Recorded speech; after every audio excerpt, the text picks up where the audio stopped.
From the Watergate Building in Washington, this is Hotline TV. Now here are Hotline editors Chuck Todd and John Mercurio.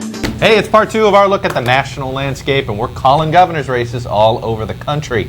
I'm Chuck Todd. And I'm John Mercurio. Welcome to Hotline TV. All right, let's start with the big picture. Chuck, what themes will we see in this year's governor's races? Well, it looks like it's going to be a big wipeout in favor of Democrats. They're going to win some places that they should have been winning a long time ago, New York, Massachusetts. They're going to sweep, it looks like, most of the open seats, with the exception, it looks like, at least of Florida, maybe one or two others. But, you know, open seats are all going to the Democrats. What is interesting, though, is there were a lot of vulnerable Democratic governors in blue states who, because of the national environment, are going to survive. Any other year wouldn't have. Somebody like Rod Blagojevich, who probably should have lost in a regular year. I think Jim Granholm, Jim Doyle in Wisconsin as well. And the one thing that I found interesting throughout that remains true is that these Democratic governors in the red states, in Wyoming and Arizona, even have real and races. Oklahoma and Kansas, had no races whatsoever and are going to just walk by. No so races. I think that, and you're also seeing other possible gains for Democrats in those states, in Arizona, in Idaho, in Colorado.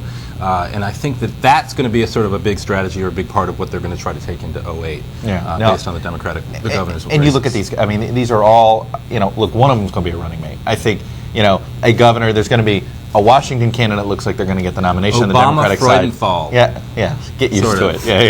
Yeah, Obama Sibelius, right. It's going to be, we're just rolls off the tongue, right. real easily. Freudenthal. But one of these guys, I mean, there are so many of them. That's where the action is. They're not going to be able to ignore them. 30 of them, they might get, Democrats might have 30 governors again. Not since 1990 have they had that much control over governorships. Most importantly, redistricting. Interesting. That's exactly right. It's a big deal. All right, time to put the money where your mouth is, Mr. Mercurio. Let's start with the open seats, and there are a few we're disposing of immediately. All right, that's right. To save some time, we're just going to assume that Democrats will take back seats in New York, Massachusetts, Colorado, and Arkansas. They're way ahead in all those polls.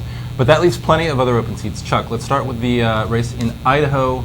Of all places, we're talking about Idaho. You know, Jerry Brady versus Congressman Butch Otter. I beat to death the metaphor of the perfect storm, but it did seem like for Democrats this perfect storm happened. You had a Jerry Brady who'd run 4 years earlier, was not a gadfly candidate when he won. He held Kemp Thorne to 56, 57%. It's a big deal. Butch Otter was a flawed candidate. His first name's Congressman. Look at you. Look, we're moving quickly. This is call races. This is governors. This is call races time. I'm picking an upset. I'm taking Brady. You're taking Brady? All right, it's a good race. I think Otter, you're right, falls into that category. People who didn't plan to have to run a tough race. People like J.D. Hayworth in the House. I'm going to go with Otter, though. I think this is a Republican state. I'm going to just give him a narrow win. I'm hoping that Otter and Osborne all they open a lobbying firm, ex-congressmen who were lazy. All right, Alaska. Sarah Palin versus former Governor Tony Knowles. Tony Knowles, the curse of the Murkowskis. I'm taking Palin. I'm taking Palin, but I think it's narrow. I think she's got a 5-point at most win. That's nice. She wins. I don't think Alaska is part of the United States. I'm sorry. I just refuse to believe that there's any national wave that reaches Anchorage. And I'm going to piss off all my environmentalist friends. What I understand is the whole reason why we bought Alaska was to suck out its natural resources. Right, we have thousands and thousands of viewers in Alaska who are going to be offended I'm sorry, Alaska, but the whole reason we have you is to drill. All right. Florida, Charlie Crist versus Jim Davis. This is going to be the semi-surprise of the night. Crist is going to win, but by a very narrow margin. I say by less than 2 points, but Charlie Crist. Interesting. You know, as we go down these races, I'm noticing national wave not hitting these states. Florida is the surprise. Florida's the surprise, but I think you're right. I think Crist wins, but I think it's narrow. And I think it's because of the wave is what closes the gap. Nevada. Boy, this is a tough one. I think I'm going to take the upset, and in this case, the upset is Gibbons. I think he holds because Nevada has none of the above on the ballot. I think those Republicans that are turned off by Gibbons will end up voting none of the above. Early voting benefits Gibbons, and he wins by that much. Entirely possible, but I think Dean-Titus have actually already called this race, as you recall from my. Sorry. You got a little case of I got a little Dean-Titus in my shoulder. That joke never gets old. Really never funny. ever gets old. Dean-Titus by a narrow margin. Gibbons has not been able to sort of shake this controversy. We split in a couple. Just this one so far, and That's we're not good. going to split on the next one. Oh, Iowa. no, we're not. Chet Culver, my former high school classmate. Chester Culver. I'm not only calling Chester now. Chester the Governester. Governester. I say he wins 3 terms. This guy's going to be governor For life. He is the Terry Branstad of the Democratic Party. And Democrats know what I'm talking He'll about. never go any higher, but he'll never go any lower. He'll make everybody happy. And he's Chester. He's a real sweet.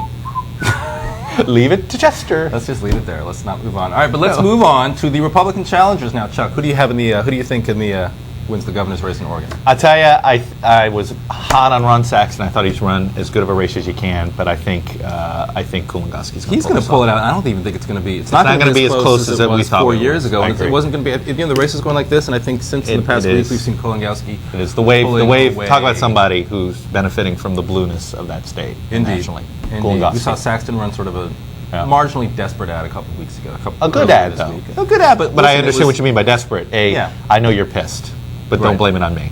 But if you have to blame it on me, blame it on the rain. Be nice to me later. Wisconsin, I give it to Doyle, and I don't think it's even going to be that close. I think it's going to be close because it is Wisconsin. And Wisconsin always does have that tight. I think the Republicans get out the vote effort is good. Mark Green spent too much time talking about campaign finances and not enough time talking about Jim Doyle. Well, and he had his own campaign finance problems in the race, so I think that became But Doyle by 3 points. See, I believe we should call the margins. See, I disagree strongly. I think it's Doyle by 4 points. Okay. But that's just us. That's just you. All right, Michigan, I think Granholm pulls this out, and I think both Granholm and Debbie Stabenow, the senator, win by 5 or 6 to 10 points. Not so fast, my friend. Yo. I think it ends up being a 2-point race. I think Granholm wins. We're arguing the margins. I hear you. We're trying so hard to be controversial. Well, we are. I hear you. I do think Republicans get out the vote efforts in Michigan have always overperformed.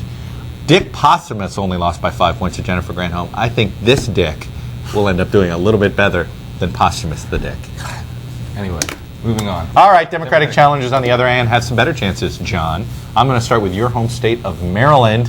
Who do you got? Ehrlich O'Malley. Everybody's talking about the comparisons between this year and 1994. This is going to be 1994 all over again, with Democrats winning, but by, I think, probably less than a point. I think the Baltimore Sun poll this week was probably on track.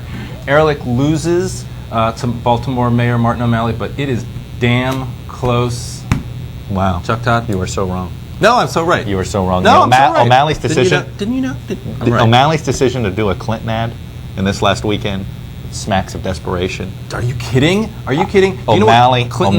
I know Clinton's numbers are great, but you're running for governor and you need a president to help you? Makes no sense to me. Ehrlich wins by a point. Oh, absolutely not. Rhode Island. Kachiri's pulled away. He seems to, he's going to be the lone, one of the 2 or 3 remaining New England Republicans after this thing. Being a Republican in Rhode Island is not being a Republican nationally. If there's any state that sort of embodies the idea that governor's races are different, I think you're right. I think it's Rhode Island. I think he wins. Minnesota. I think Hatch wins this race, and I think unfortunately, even though the whore comment was unfortunate, Chuck Todd, but I don't think it ultimately makes that much of a difference. I was going to put plenty of money on Hatch a couple of days ago. I'm sorry. But you know what? That was a hatched joke. That was. Just like John Kerry, a hatched joke. I think the whore comment is just enough to get Pawlenty over the top. Well, we have plenty of time to see if that's true or not. All right. Hey, thank God that 2-minute warning came. There's the 2-minute warning, and that wraps up our governor's look back, but let's take a few parting shots. A massive Democratic wave helped everyone this year except for a candidate in one of the bluest states in the nation. John, what's wrong with Phil Angelides? His name sounds like you're talking about dead fingers. That's really all I could think to say about that one. Actually, I usually need a sponge and some Clorox to get rid of my Phil Angelides. I thought that was your Dinatitis. All right, last time we made fun of him, we got angry letters, so it's time to make nice with Maine gubernatorial candidate Chandler Woodcock. Chuck, what you got? I think the Woodcock just was a stiff challenge, but I think Baldacci fell short. And Woodcock's just going to have to limp away and fight another day. Nice. Finally, as we did on Friday, John, who's the losing candidate we're most likely to see holding office in the governor's mansion in the future? We had a little conversation about this. I think there's a few. There's George Allen, if he loses on Tuesday, which is looking increasingly likely, could run for governor in 2009. Ann Northup, congressman from Kentucky, also potential gubernatorial candidate filing deadlines next in year. January. And she will be strong and fierce. All right, there's the buzzer, and that'll do it for another episode of Hotline TV. Join us tomorrow. We'll call the Senate. Thanks for watching. I'm Chuck Todd. And I'm John Mercurio. We'll see you next time on Hotline TV.